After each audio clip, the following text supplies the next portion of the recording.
Hi, I'm Will Krause. I'm an 8th grader at Whitaker Middle School, and this is my dad, George Krause. He's a teacher at Claggett Creek Middle School.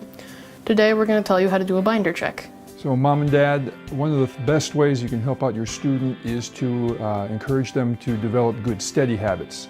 And one of the easiest ways that you can encourage that is by nightly going through a binder check with your student.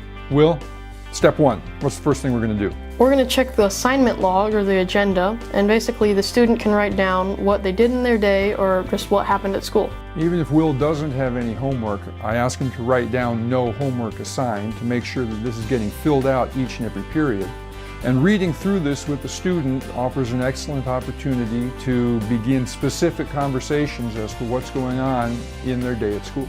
Okay, Will, what is step two? Step 2 is to check you have the necessary supplies for a normal day at school.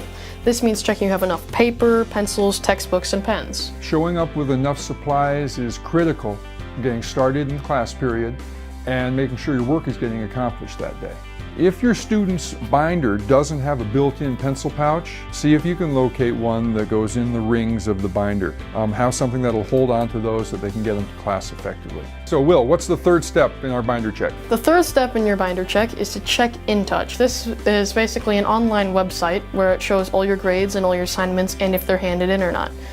The main focus point for my family is to watch out for those NHI assignments or not handed in. On a nightly basis, I like to take just a minute or two, look at InTouch, and make sure that what the gradebook says is what corresponds with what the assignment log says, and that everything is indeed getting handed in. And if you don't have internet access at home, it's something that can also be accessed through a smartphone. My dad's favorite quote is "One binder, one world." This means nothing stays in your locker or anywhere else. All of the papers that came from school go into your binder, nowhere else. I'm also a proponent of keeping it simple. You can definitely go into more detail, but if you keep the steps very simple, then you can keep the check to a matter of minutes each night, and by doing that, you're going to do it each night. If you make it too big of a task, it's not going to get done, and things start to slide. So keep it simple and make sure that they're ready to go for school the next day.